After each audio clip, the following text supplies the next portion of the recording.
Mark Robinson hires attorneys and says he's fighting back against CNN's investigative reporting into alleged online behavior. This as office staff leaks its intention to resign, and new polling's coming in. This is State Lines. Quality public television is made possible through the financial contributions of viewers like you, who invite you to join them in supporting PBS-NC.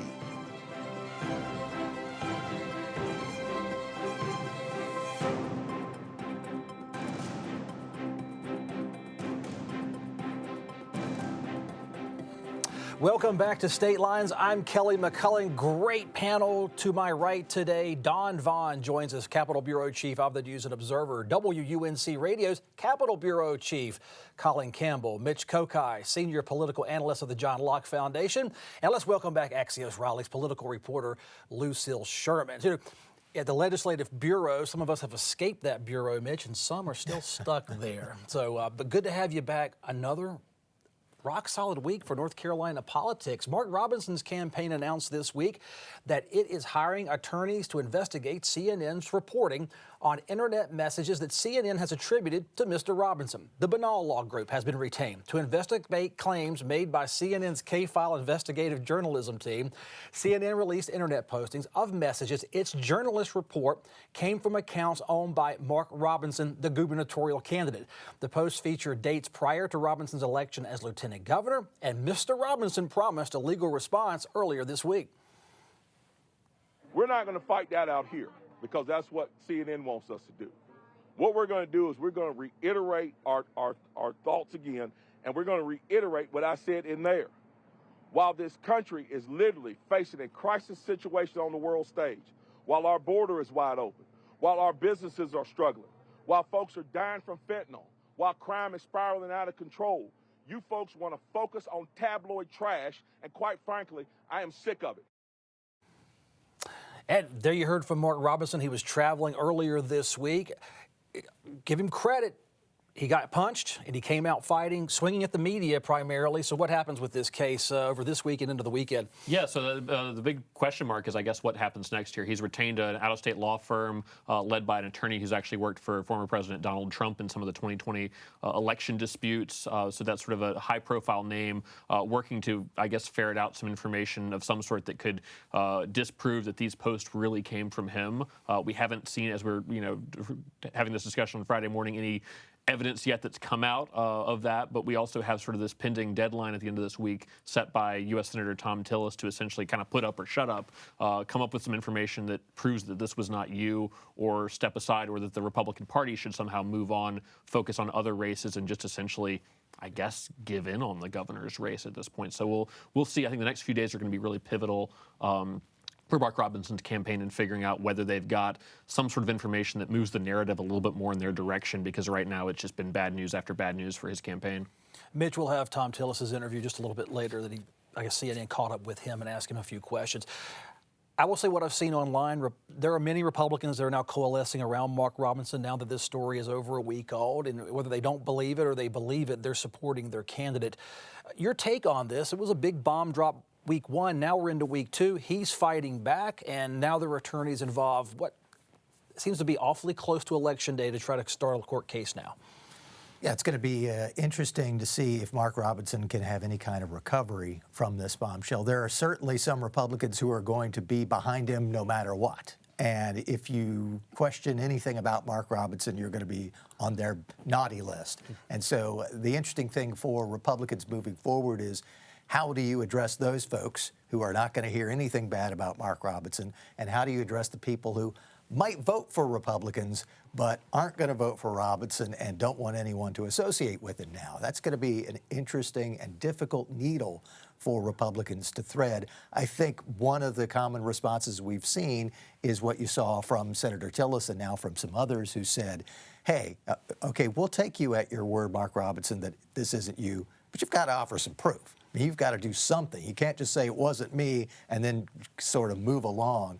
They wanted him to see some sort of forensic examination, hiring this law firm. This is something he had to do to get support from at least some of the Republicans who were skeptical, but were still willing to give him the benefit of the doubt.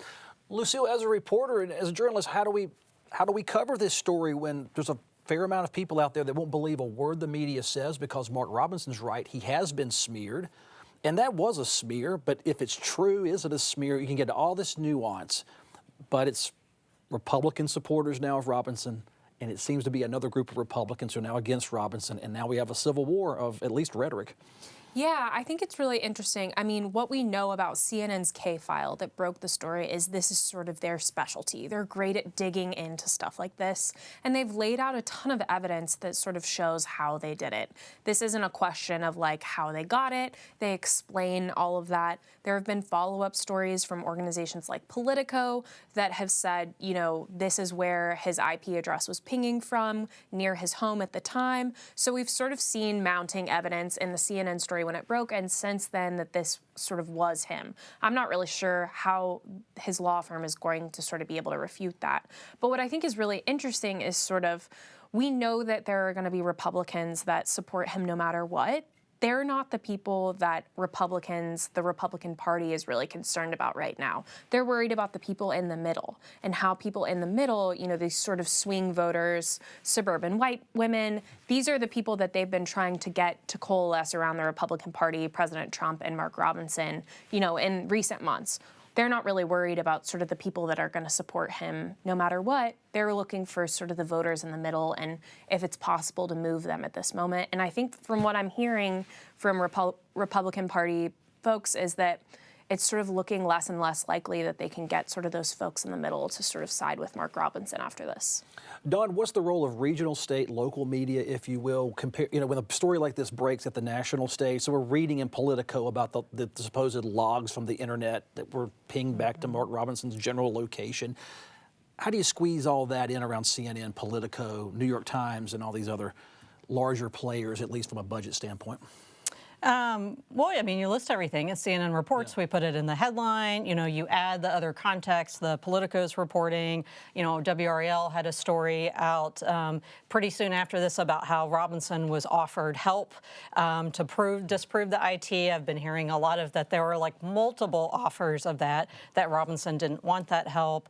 So it's cumulative with what everybody has, but it all goes back to CNN. You always link back to their story and explain that they laid out all these different connections and then mention that Robinson denies it and then tell everything else that's going on. And we obviously in North Carolina, we can offer the context that that National doesn't have because they don't live here. Yeah, I mean, there's been a lot of focus on sort of what does this mean for the rest of the Republican ticket in North Carolina? Does this hurt Trump? Does this hurt down ballot races? Does this hurt Republicans' chances of keeping their supermajorities in the legislature? So a lot of it's been focused on the fallout because as local news outlets, we can't necessarily go in and do this level of digging and have this level of attorneys that CNN has to sort of defend themselves when they're potentially getting sued over the veracity of this. I mean, we've already done most of the stories about what Robinson has said in a public forum that were definitely Robinson, whether that was on his personal Facebook page over the years, whether it was in speeches he's given to churches and different audiences. There's a lot of very controversial things that he's said similar to this, but maybe not as extreme as what he's accused of saying on this pornography site,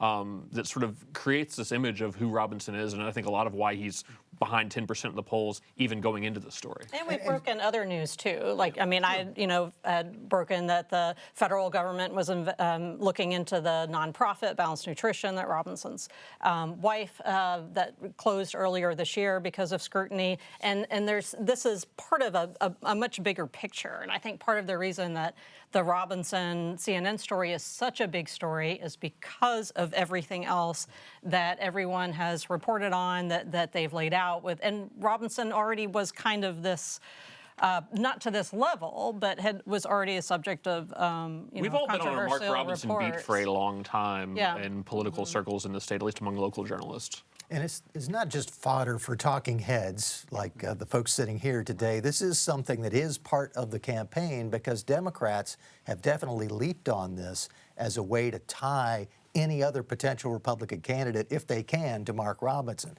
We've seen Governor Cooper talking about Trump and Mark Robinson. We've seen a number of ads in which this candidate or that candidate who's a Republican who once took a picture with Mark Robinson is now part of the Mark Robinson controversy. And so this is something that needs to be followed because it's going to have an impact on November 5th. Well, I'm glad you mentioned that, Mitch, because CNN caught up with U.S. Senator Thom Tillis, who represents North Carolina. Senator Tillis answered a few questions for the media. Like you said earlier, he said Mark Robinson should sue CNN, put up or shut up, or drop his gubernatorial bid. Here's what he had to say this week.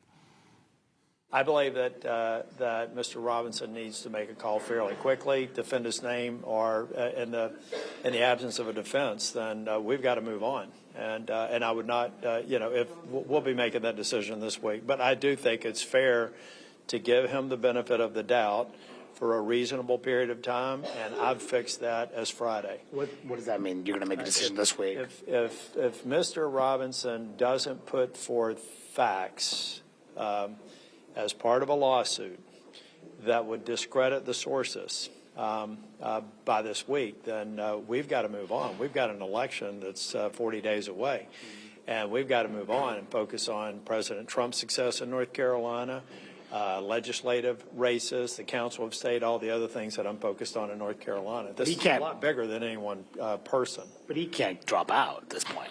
Well, he can't drop out, but you can stop. What the press is doing is trying to blame everybody. Now they're trying to use the new information that we know about him over the last 2 weeks as if people knew all of that when they endorsed him. What they endorsed a year ago or 6 months ago was somebody where none of this was in evidence. If it is in evidence today, then I think it's fair for them to say, I did not know, I rescind my endorsement, like Kemp and Lee have done. But the Democrats are now saying, well, it's really unseemly what they're doing, because they're basically saying that you knew or should have known something that none of us knew until K-File broke the story. But the cycle's going to be, I've already seen it, the Democrats are trying to pretend dishonestly that all these folks, does anybody in their right mind believe that if all of these things are true, that somebody would have endorsed him if they were true? No. But what are they doing politically? They're pretending like that's the case. Some North Carolina Republican leaders have their eye down ballot where there are high-profile races, including a very tight race between Democrat Jeff Jackson and Republican Dan Bishop for State Attorney General.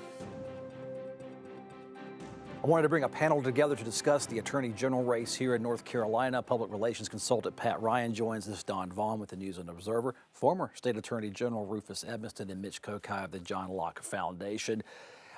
The Attorney General's race, I don't remember, recently hasn't been this high profile, Rufus. What's it like to run to become an Attorney General? Well, you've got to know a little bit. You've got to be, and also the law says you have to be an attorney for a change. And it's one that's become nationally significant. That's the thing I've noticed in recent years. Now, you have two people running here. One is more traditional, like consumer protection, letting the lawyers have their say. And apparently the other candidate is thinking more nationally. Now, how does that come into play? It comes into play because the Attorney General has the authority under the law to enter any lawsuit, any thing that he thinks will hurt or help North Carolina. And so that's what makes it a national office. And so I think we're going to see a very different race about the office of Attorney General. And I'm more on the traditional side of take care of consumers and do the legal business. Mitch, what do you make of this race? Is the profile elevated, or is this just one of another Council of State races possibly drowned out by a pretty hot gubernatorial and presidential ticket? I think this is a higher profile race than we have seen for Attorney General, but I do think it is going to be crowded out in some respects by what's happening with the presidential race and the gubernatorial race. If those were easier to predict, I think you would see a heck of a lot more attention on this for a couple of reasons. One, you have two sort of high-profile North Carolina candidates. We aren't talking about the local DA somewhere who's known by a few people. You basically have two congressmen. One is the TikTok congressman, Jeff Jackson. The other one is a very well-known conservative firebrand congressman, Dan Bishop, both running for a job that, as Rufus said, has become a much more national job. You're seeing attorneys general from states across the country who will sue an administration, presidential administration, because they don't like what they're doing, or they will sue some other part of the federal government because they don't like what they're doing. And whether your attorney general ends up being part of that lawsuit or not tends to be tied into whether it's a Democratic administration or a Republican administration. So I think you have that factor in there. It's also important because from the Republican side, there's hardly ever been any Republican ever in this job. The last Republican who had this job was a guy who got beat in a campaign by this gentleman. That was our last Republican Attorney General, was back in the 70s, and before that you have to go to the 1890s. So this has been a job held almost exclusively by Democrats. I think Republicans have looked at this for a while saying, hey, this would be a very important job to pick up, not only because your Attorney General could be on the Republican side of these lawsuits that are taking place on a national level, but this also could be significant in terms of dealing with public corruption cases. We haven't seen a whole lot of state attorney generals dealing with attorneys general dealing with public corruption in North Carolina, but could, depending on whether either Jeff Jackson or Dan Bishop wants to make that a priority. So I think all of those things are factors that make this a race that should be high profile, and maybe, depending on how much people are paying attention to the other races. Pat, you cut your teeth in Republican administrations working with Phil Berger, so set aside that, but put on your PR hat. Tell us about Dan Bishop. What vibe does he give off? What is he going for versus Jeff Jackson as a person and as a candidate? Yeah, sure. So I worked with Congressman Bishop when he was in the state Senate. I've known him for a number of years. I know him to be sort of thoughtful, if hard-charging at times, really smart, sort of legal mind. His reputation that he's built in Washington, D.C. has been largely affiliated with the Freedom Caucus. He's been something of a thorn on occasion in the side of Republican leadership. He largely says what he thinks, and sometimes he says it in ways that are hard-charging. That's part of his reputation. It's part of what earns him allies, and it's part of what earns him, I'm sure, some enemies on the other side as well. Congressman Jackson, I, of course, don't know personally. His reputation, even among Democrats, has been somebody who's very focused on burnishing his own image. He does, I think, it is a really good job with his social media videos. I mean, there's a reason he has 1 million followers on TikTok or whatever it is. The flip side of that is, again, people in his own party have said that he pursues an almost shameless level of self-promotion at the expense of substantive policy exposure or chops or victories or what have you. I think one of the funnier things that sort of floats around the Raleigh political circles was it's been, I think, pretty widely reported. Maybe Steve Harrison wrote about it a couple of years ago, that Congressman Jackson's former colleagues in legislature on occasion referred to him as, quote, baby Jesus. And I think the rationale they gave was because there was a lot of crying and lying about, but not much else, or something to that effect. Probably a little bit unfair to Congressman Jackson, but that is sort of that's like the what people talk about behind the scenes a little bit in Raleigh Pat circles. and Jackson and I have been in the Senate chambers together for, when you were working for Berger and Jackson was a state senator. And of course, I sat in the press corner behind all of them. And Jackson, like you were saying, I don't know if TikTok was in use much even a couple of years ago, but Jackson would give these speeches, speak a little louder, have like the video and use that maybe in his, campaign emails the next day. He's good at getting attention and talking to people in a way that resonates with them. Especially younger voters, comes off as genuine and authentic and speaks plainly, and he's very good at that. And Bishop is, an interesting tweeter and gets a lot of attention for that, and his affiliation with the Freedom Caucus has put him much more in the public eye. So both of them are pretty big personalities. In our interview with Jeff Jackson earlier on this program, he says, I still want to use, we'll see if I win, how I handle TikTok and social media, but there's a power in it. And sometimes you got these old dogs in the Senate looking at a young guy doing things a hip new way. They don't understand it, so what do? They put it down and make fun of it. Is that happening here?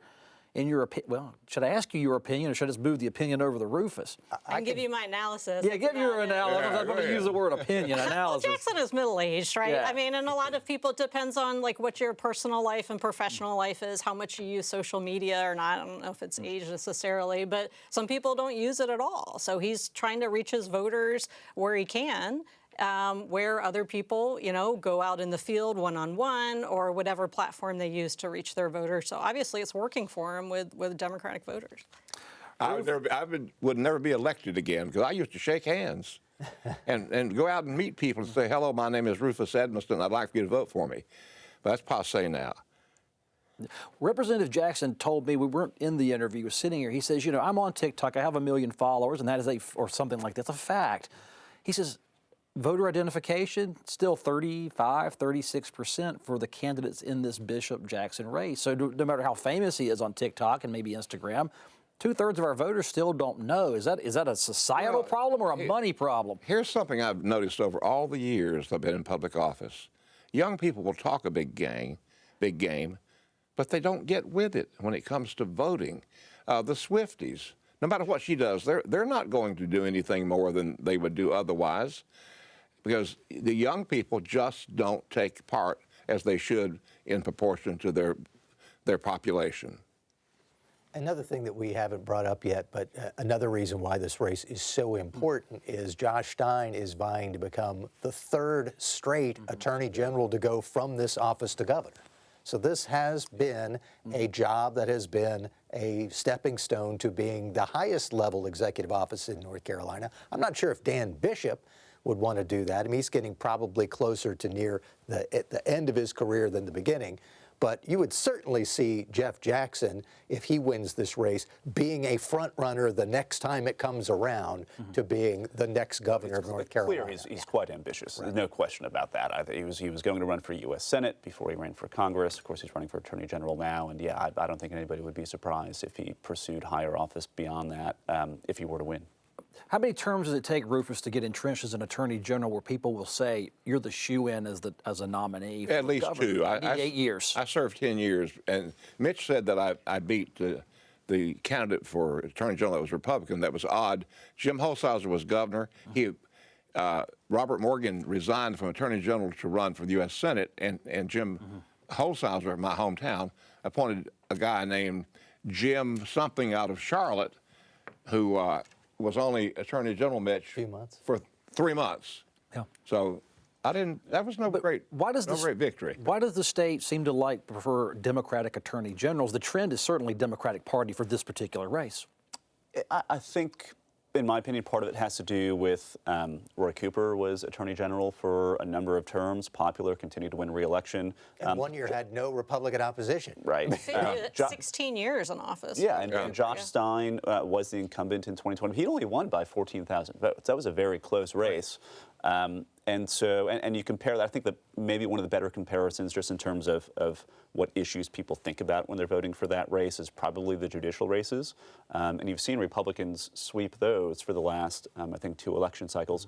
Maybe that plays into what is now, an open seat with a high-profile Republican candidate. Maybe he can finally break through. Don, how much coverage do you see this AG's race getting as we move towards Election Day with so much out there to cover? Yeah, I think it would have gotten a lot more attention, again, like we were saying, if the presidential race hadn't switched up so much. If it was still Biden and Trump and it's just a rematch and all of this stuff, but Harris has changed stuff. This has only been, a month for that. And because Stein and Robinson and how that campaign is, it's taking a lot of the attention, but we still have a couple months to go. And I feel like Jackson and Bishop, other than when they announced and started running, have kind of been quiet on their own stages. Yeah. Yeah. Rufus, when it comes to an attorney general, are voters going to want one that looks inward, or are they going to look for an attorney general, expect them to act more like the attorney general out of New York or maybe California that goes for the national headlines of the big splash? I think they should and will probably want an attorney general that look after business, that's looking out after consumers, keeping the swindlers out of the state, having a good law enforcement stance, and looking out for the underdog. Pat, with his last second, would Dan Bishop get into all that with the Texas border? Would we see him play it nationally, or would he, from what you know about him, would he dial it back and focus on the state? In your opinion? I think if there's a legitimate and reasonable avenue for a North Carolina Attorney General to involve himself in something like that, I don't think he'd have any qualms about it. All right. Thank you, panel, for joining us. We thank you for watching. And more voter information is at pbsnc.org/vote. I'm Kelly McCullen. Thanks for watching.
Quality public television is made possible through the financial contributions of viewers like you, who invite you to join them in supporting PBS NC.